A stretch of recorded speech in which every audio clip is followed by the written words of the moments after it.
Here's a radical idea. Being polyamorous does not make you a better person. It doesn't excuse harm, dilute accountability, or upgrade your moral status. Polyamory is a relationship structure, not a spiritual practice. But somehow, in poly spaces, we've created a culture where behavior that would be obviously unacceptable in monogamy gets reframed as enlightenment. That's just jealousy. I don't believe in obligation. You're asking for hierarchy. These phrases shut down conversations instead of opening them. They're conversation enders, not conversation starters. And today, we're calling that out. When polyamory language gets weaponized to avoid responsibility, dodge repair, and launder harm. Welcome to Untamed Ember. I'm your host, Dr. Misty, and today's episode is about how non-monogamy ethics require more accountability, not less. If you're new here, this podcast is where we blend science, story, and rebellion to help you unlearn shame and build unapologetic connection. We talk about kink, polyamory, and real-world relationship dynamics without the pearl clutching or pity parties. And if you've been here before, you know I don't sugarcoat things. So buckle up, because today we're having the conversation that a lot of poly spaces desperately need to hear. Let's start by naming the pattern directly. Some people use poly language to avoid dealing with their own shit. And I mean that with all the clinical precision and therapeutic love I can muster. I see this in my practice all the time. Someone discovers polyamory and suddenly they think they've transcended human emotional complexity. They think that because they can conceptually understand compersion and use words like metamor correctly, they've somehow evolved beyond the need for basic relational skills like communication, accountability, and repair. But here's the thing. Structure doesn't equal character. Having multiple relationships doesn't make you more enlightened any more than having multiple jobs makes you more industrious. It just means you have multiple relationships. That's literally it. So let me bust this myth once and for all. Polyamory is not a moral upgrade. It's not a sign that you're more evolved, more secure, or more enlightened than monogamous people. It's a relationship structure. And like any structure, it's only as strong as the people building it and the skills they bring to the construction site. Now, from a nervous system perspective, what often happens is this. People who struggle with attachment, conflict, or intimacy discover polyamory and think it's going to fix those issues without them having to do the actual work. Dysregulated nervous systems often seek complexity as a way to avoid depth, not create it. Think about it. If you struggle with intimacy, having multiple surface-level connections can feel easier than having one deep one. If you're conflict avoidant, you can always escape to another relationship when things get hard. If you have an anxious attachment style, you might think that having multiple sources of validation will regulate your system. And listen, I'm not judging those impulses. Our nervous systems are doing their best to keep us safe with the tools that they have. But we have to be honest about what's actually happening here. The problem comes when people don't do the work of understanding their own patterns and instead use polyamory language as a shield against feedback, accountability, and growth. I had a new client once tell me, "My old therapist said I need to work on my avoidant attachment, but I think she just doesn't understand polyamory." And I was like, honey, those are two completely different things. You can be securely attached and polyamorous, or avoidantly attached and polyamorous. The structure doesn't fix the wiring. So when someone uses phrases like, "I don't believe in obligation," to avoid showing up for their partners, or "that's just your jealousy," to dismiss valid concerns, what they're really doing is using enlightenment language as a way to avoid doing their own emotional labor. And the result? Instead of developing actual relational skills, they develop a really sophisticated vocabulary for avoiding accountability. Instead of learning how to repair when they cause harm, they learn how to make the person they harmed feel like the problem. Being poly doesn't make you Gandhi, folks. It makes you someone who has multiple relationships. And multiple relationships require multiple times that communication, multiple times the accountability, and multiple times the repair skills. Not less, more. All right, let's get specific about how this shows up. Because once you see these patterns, you can't unsee them. And that's a good thing, because awareness is the first step towards demanding better. There are three main ways I see polyamory language get weaponized in relationships, and I want to walk through each one with you. The first pattern is neglect, framed as autonomy. This is when someone uses the language of independence and self-determination to justify behavior that's actually just not showing up. Let me paint you a picture. You've been dating someone for 6 months. You've had conversations about wanting consistent communication, maybe a text during the day or a check-in call a few times a week. Nothing unreasonable. But suddenly, they disappear for 3 days without a word. When you bring it up, instead of, "I'm sorry, I was overwhelmed and I should have communicated that," you get, "I don't believe in being obligated to check in. That's codependent. I need my autonomy." Or maybe you're in the middle of a difficult conversation about something that has happened between you two, and they just leave, walk out, stop responding to texts, go radio silent. When you finally reconnect, instead of acknowledgement and repair, you get, "I don't do drama. I needed space to process." Here's the thing. Autonomy governs choice, not consequence. You absolutely get to choose how much you communicate, how much emotional energy you invest, how much availability you have. Those are your choices to make. But you don't get to choose the impact of those choices on other people. You don't get to be chronically unresponsive and then act surprised when people stop trusting your word. You don't get to disappear during every conflict and then wonder why your relationships lack intimacy. From a polyvagal perspective, what's happening here is that someone's nervous system goes into dorsal shutdown or a sympathetic fight or flight when faced with relational demands, and instead of developing capacity to stay present during discomfort, they use autonomy language to justify the exit. And look, I get it. Sometimes we need space. Sometimes we're overwhelmed. Sometimes we genuinely don't have the bandwidth for the level of connection someone is asking for. Those are all valid experiences. The difference is in how you handle it.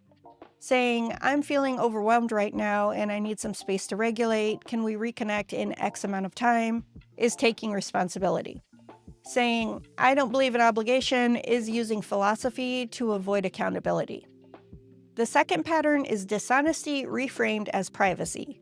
This one's trickier because the line between privacy and transparency in polyamory is genuinely complex. But there's a difference between protecting your inner experience and withholding information that affects other people's ability to make informed choices about their own lives. Privacy protects your inner experience. Your thoughts, your feelings, your personal history, your processing time. Those are yours to share or not share as you choose. But consent cannot exist without materially relevant information.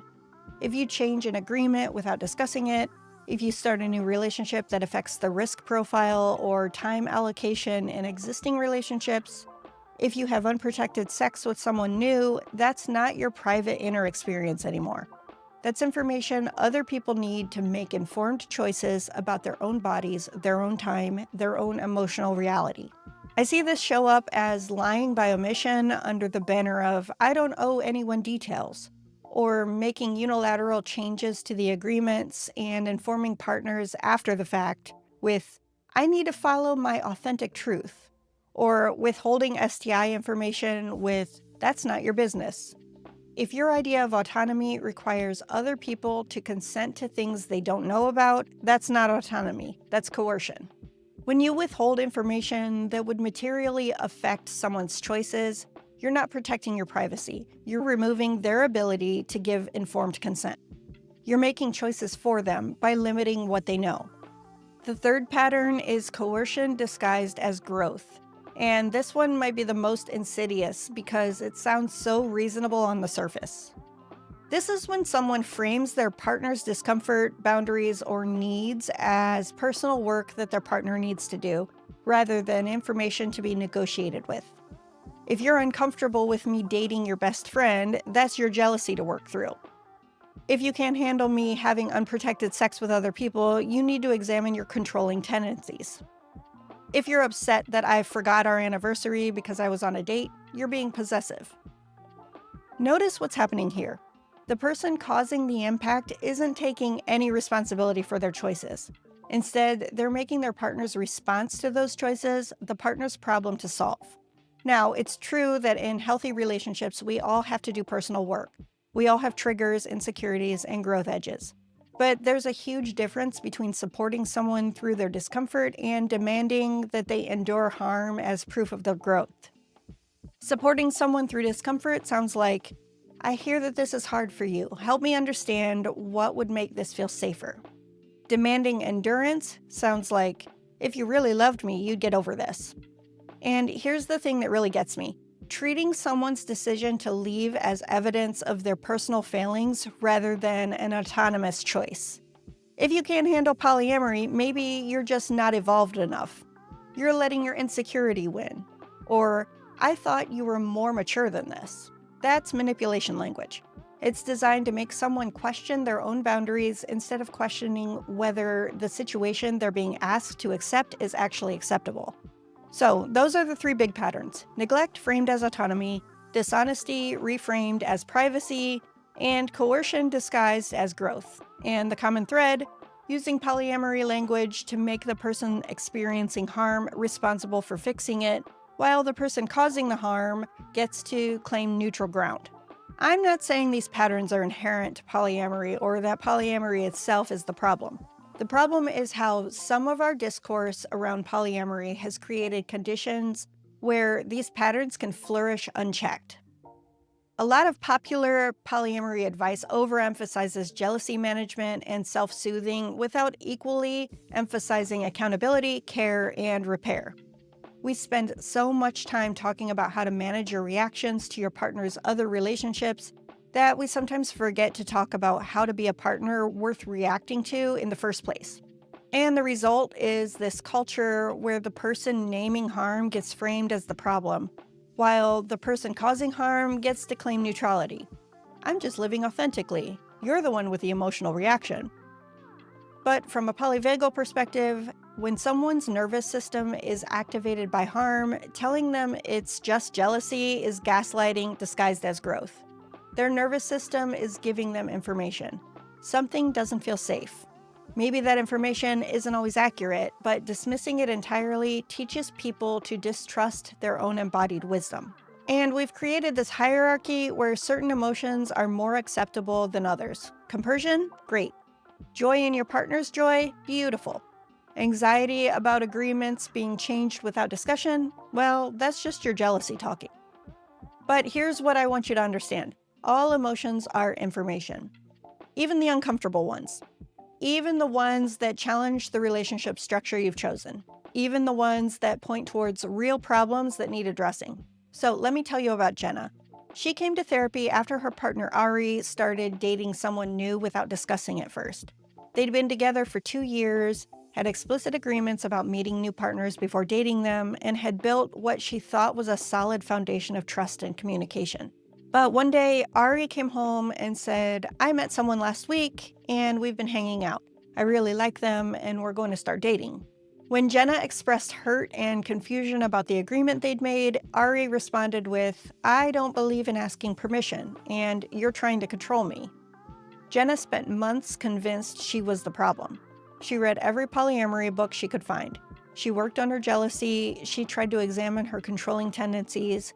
She questioned whether she was really cut out for non-monogamy. And you know what we discovered in therapy? Consent requires information. And surprise is not the same as freedom. Ari hadn't made an autonomous choice to start dating someone new. Ari had made a unilateral choice to change the agreements in their relationship without discussion. And then Ari used polyamory language to make Jenna feel like her completely reasonable response to a boundary violation was a personal failing. The damage of this pattern goes so much deeper than individual relationships. People internalize that their responses to harm are pathology rather than information. They learn to doubt their own nervous systems. They develop a tolerance for treatment that should be intolerable. And if you're listening to this and recognize yourself in Jenna's story, I want you to know your nervous system's response to harm is not jealousy, it's intelligence. All right, so we've talked about what ethical polyamory isn't. Now let's talk about what it actually is. Because here's the thing. When we stop using enlightenment language to dodge responsibility, we can build relationships that are actually sustainable, actually consensual, and actually hot. Ethical polyamory isn't measured by how many relationships you can maintain, how little jealousy you feel, or how free you appear. It's measured by whether people feel informed, respected, and genuinely free to say no. So let me break down what that looks like in practice. First, clear agreements that match real capacity, not fantasy. And I cannot emphasize this enough. No one has infinite resources. You don't have infinite time, you don't have infinite emotional bandwidth, you don't have infinite energy for processing, for dates, for text conversations, for emotional labor. And pretending otherwise doesn't make you more evolved, it makes you a bad planner. I see people all the time who want to date like they're 22 with no responsibilities while managing the calendar complexity of a Fortune 500 CEO. It doesn't work. Your agreements need to be based on your actual life, not your fantasy of your life. This means being honest about how much time you actually have for dating, how much emotional bandwidth you have for processing multiple relationships, how your existing commitments, your work schedule, your parenting responsibilities, your health needs, your introversion or extroversion, all of that factors into what you can realistically offer. And it means building agreements that acknowledge these constraints instead of pretending like they don't exist. If you can only see a new partner once a week, say that up front. If you need processing time after dates with other people before you're emotionally available again, build that into your schedule. Second, communication before decisions, not after. This one should be obvious, but apparently it needs to be said. If your choice affects someone else's risk, time, or emotional reality, they get to know about it before it happens, not after. This isn't about asking permission. It's about informed consent. If you want to start dating someone new, if you want to change the safer sex agreements you have with existing partners, if you want to spend your anniversary with someone else instead of your nesting partner, those are conversations that happen before decisions get made. And I know this can feel restrictive if you're coming from a place of feeling controlled in previous relationships. But there's a difference between someone trying to control your choices and someone asking to be informed about choices that affect them. Think about it this way. If your roommate decided to move out without telling you, you wouldn't think, oh, they're just exercising their autonomy. You'd think they left me in a really difficult position by not giving me any heads up. Same principle applies to relationships. Third, repair that centers impact over intent. When someone is harmed in your relationships, the first response needs to be care and responsibility, not defensiveness about your motivation. This is where a lot of people get it backwards. They think that if their intention was good, the impact doesn't matter. Or they think that explaining their intention somehow undoes the impact. But that's not how nervous systems work. If I step on your foot, it doesn't matter if I intended to step on your foot or not. Your foot still hurts. My job isn't to convince you that your foot doesn't actually hurt because I didn't mean to step on it. My job is to get off your foot, acknowledge that I hurt you, and figure out how to avoid stepping on your foot in the future. Same thing in relationships. Impact is impact, regardless of intent. And if your response to someone telling you that they're hurt is to immediately explain why you didn't mean to hurt them, you're prioritizing your own comfort over their experience of harm. So here's a tool I teach all of my clients: the impact check. When conflict arises, before you explain your intent, before you defend your choices, before you do anything else, you ask, what was the impact on you? And then you listen. You really listen. Not listen to respond, but listen to understand. Listen until the person feels heard, and then you take responsibility for that impact, even if it wasn't your intention. Fourth, willingness to hear, this doesn't work for me, without a debate, correction, or retaliation. Someone opting out is not a failure of polyamory. It's not evidence of their insecurity or their inability to grow. It's an autonomous choice that deserves respect. And this is where so many people's polyamory ethics show their true colors. It's easy to talk about autonomy and choice when everybody's choosing what you want them to choose. It's much harder to respect autonomy when someone chooses something that's inconvenient for you. If someone says, I'm not comfortable with you dating my coworker, and your response is to explain why their discomfort is unreasonable, you don't actually respect their autonomy. You respect their autonomy only when they use it in ways you approve of. If someone says this relationship structure isn't working for me and I need to step back, and your response is to convince them they're letting fear win, you don't actually believe in their right to self-determination. Real autonomy means people get to make choices you don't like. Real consent means people get to change their minds. Real ethical non-monogamy means accepting that not everyone is going to choose what's most convenient for you. And finally, measuring your ethical non-monogamy by respect, not performance. This isn't about how enlightened you look from the outside. It's about how safe people feel on the inside. The question isn't, how many relationships can I maintain? Or how little jealousy do I feel? The question is, do the people in my life feel informed, respected, and genuinely free to say no without retaliation? Because if the answer to that question is no, then it doesn't matter how good your compersion game is. It doesn't matter how sophisticated your calendar management system is. It doesn't matter how many polyamory books you've read. You're not practicing ethical non-monogamy. You're practicing relationship structure with good marketing. All right, before we wrap up, I want to give you some space to pause and notice what's coming up for you as we've been talking about this. Think about a time when someone used enlightened sounding language to avoid accountability with you. Maybe it was, that's just your jealousy, or I don't believe in obligation, or you're being codependent. And I want you to notice what that felt like in your body when it happened. Where did you feel tight? Where did your breath go? Did your stomach drop? Did your chest constrict? Did you feel heat in your face or cold in your hands? Don't judge whatever you find there. Just notice it. Our bodies hold the truth of our experiences, even when our minds get confused by sophisticated language. Now, imagine what it would have felt like if that same person had said, I hear that this hurt you. Help me understand how. Notice the difference. Notice how one response makes you feel seen and the other makes you feel crazy. Notice how one response opens space for conversation and the other shuts it down. That difference you're feeling, that's the difference between being gaslit and being seen. That's the difference between polyamory as spiritual bypassing and polyamory as ethical practice. And if you're recognizing patterns in your own relationships where enlightenment language has been used to shut down your valid concerns, I want you to trust that recognition. Your nervous system is giving you valuable information. So here's what I want you to take away from today's conversation. Polyamory is not a moral upgrade. It's a relationship structure that requires more communication, more accountability, and more repair than monogamy, not less.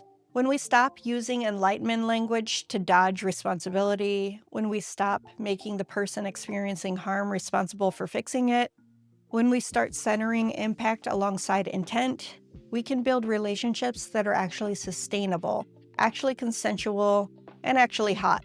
Ethical non-monogamy is not about how many people can you love simultaneously. It's about how well you can love the people who trust you with their hearts, their bodies, their time, and their vulnerability. If today's episode gave you language for calling out weaponized polydiscourse in your own life, if it helped you recognize patterns that you've been tolerating, if it reminded you that your responses to harm are information rather than pathology, then I've done my job. Subscribe to Untamed Ember wherever you get your podcasts because we're just getting started with these conversations. Join my newsletter at untamedember.kit.com for deeper dives, practical tools, and the behind-the-scenes content that doesn't make it into the podcast.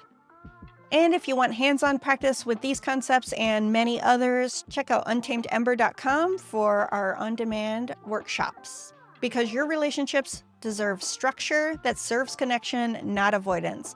They deserve agreements that create safety, not confusion. And they deserve repair that centers love, not defensiveness.